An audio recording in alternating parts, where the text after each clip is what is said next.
Assalamualaikum warahmatullahi wabarakatuh.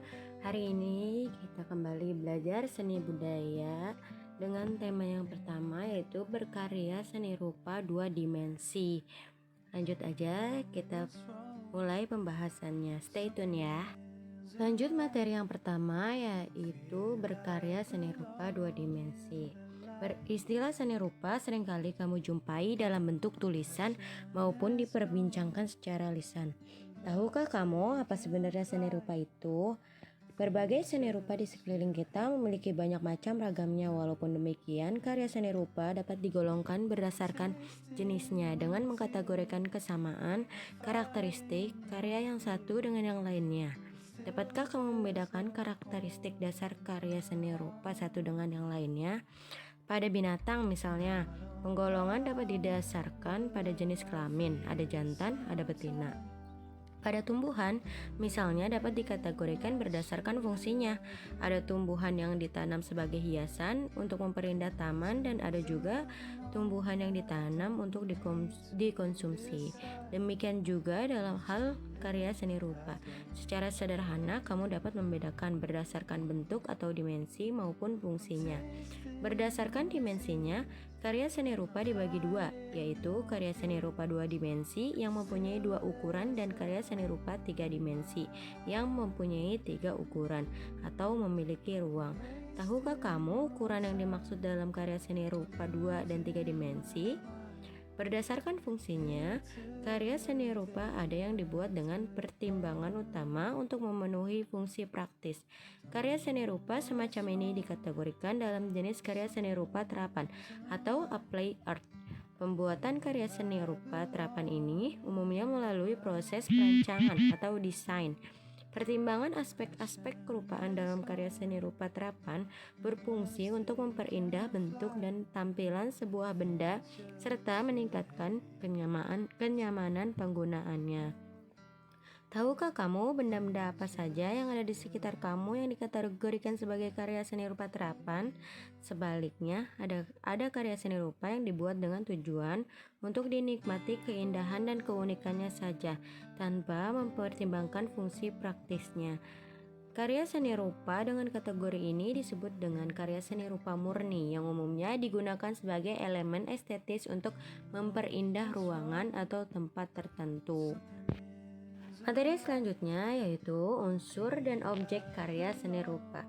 Seorang perupa yaitu seniman, desainer, kriawan, prajin, dan sebagainya mengolah unsur-unsur seni rupa fisik dan non-fisik sesuai dengan keterampilan dan kepekaan yang dimilikinya dalam mewujudkan sebuah karya seni rupa.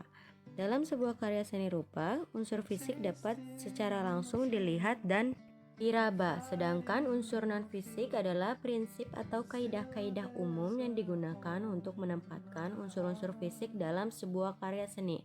Unsur-unsur fisik dalam sebuah karya seni rupa pada dasarnya meliputi semua unsur visual yang terdapat pada sebuah benda. Dengan demikian, pengamatan terhadap unsur-unsur visual pada karya seni rupa ini tidak berbeda dengan pengamatan terhadap benda-benda yang ada di sekeliling kamu. Cermati kembali paparan singkat tentang unsur-unsur rupa berikut ini. Yang pertama, ada garis atau line. Garis adalah unsur fisik yang mendasar dan penting dalam mewujudkan sebuah karya seni rupa. Garis memiliki dimensi memanjang dan mempunyai arah serta sifat-sifat khusus seperti pendek, panjang, vertikal, horizontal, lurus, melengkung, berombak, dan seterusnya. Garis dapat juga kamu gunakan untuk mengkomunikasikan gagasan dan mengekspresikan diri. Garis tebal, tegak, lurus misalnya dapat memberikan kesan kuat dan tegak. Ini ada contohnya. Sedangkan garis tipis melengkung memberikan kesan lemah dan ringkih. Ini juga ada ininya nih contohnya. Karakter garis yang dihasilkan oleh alat yang berbeda akan menghasilkan karakter yang berbeda pula. Ini bisa kalian lihat contoh garisnya ya. Tuh, ada yang tebal, tipis, lurus, panjang, pendek, melengkung, berombak, semuanya ada di sini. Unsur dan objek karya seni rupa yang kedua yaitu raut atau bidang. Unsur rupa lainnya adalah raut yang merupakan tampak potongan atau wujud dari suatu objek. Istilah bidang umumnya digunakan untuk menunjuk waktu benda yang cenderung pipih atau datar, sedangkan bangun atau bentuk lebih menunjukkan kepada wujud benda yang memiliki volume atau mass. Coba kalian perhatikan gambar-gambar yang saya kasih ini.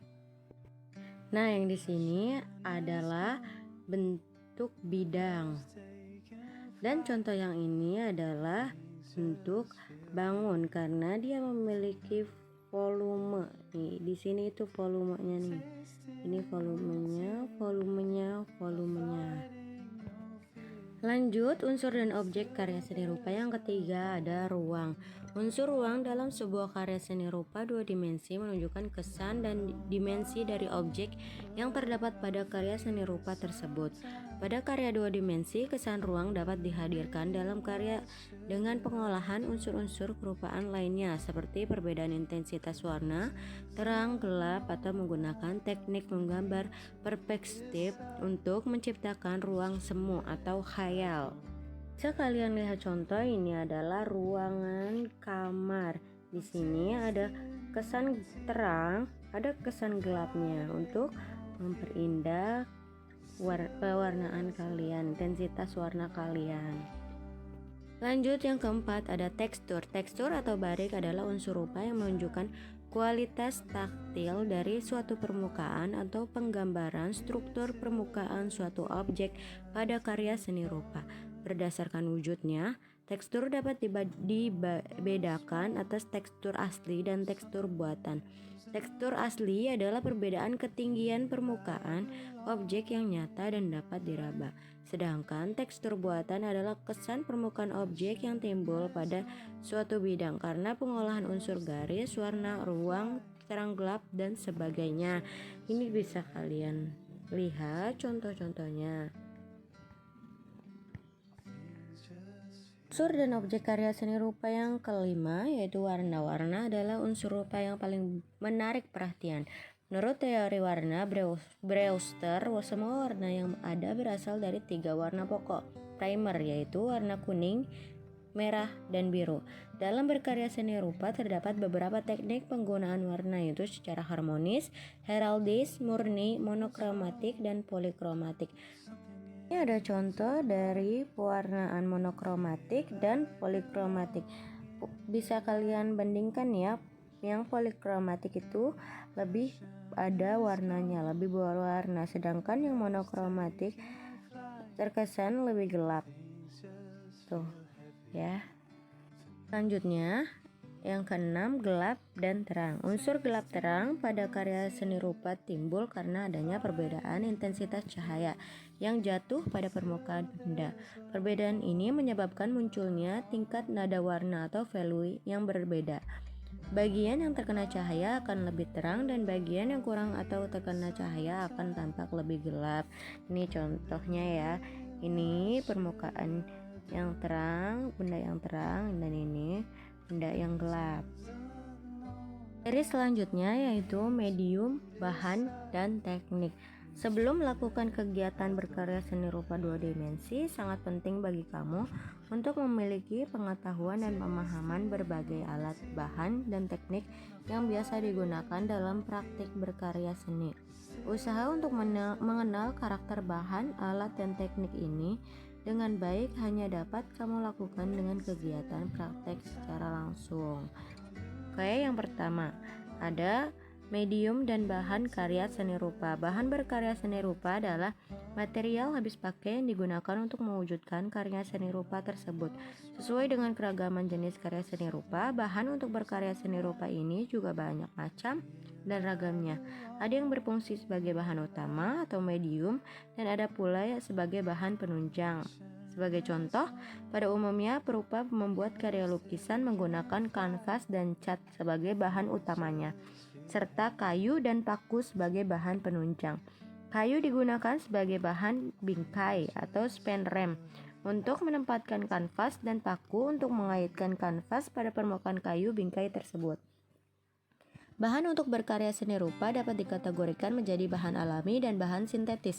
Berdasarkan sumber bahan dan proses pengolahannya, bahan baku alami adalah material yang bahan dasarnya berasal dari alam.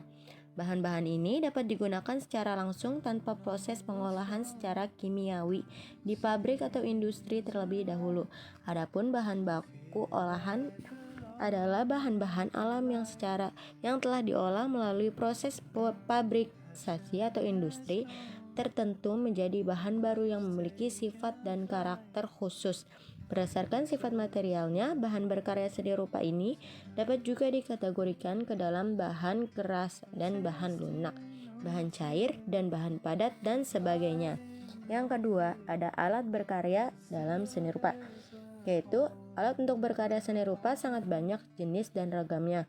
Beberapa karya seni rupa bahkan memiliki peralatan khusus yang tidak dipergunakan pada jenis karya lainnya. Akan tetapi, ada juga alat atau bahan yang dipergunakan hampir di semua proses berkarya seni rupa. Alat-alat tulis atau gambar misalnya adalah peralatan yang dipergunakan dalam proses pembuatan hampir seluruh jenis karya seni rupa, terutama saat membuat rancangan karya seni tersebut. Dalam berkarya seni rupa dua dimensi, setidaknya dikenal beberapa kategori alat utama untuk berkarya, yaitu alat untuk membentuk, menggambar, dan mewarnai, serta alat mencetak atau menduplikasi.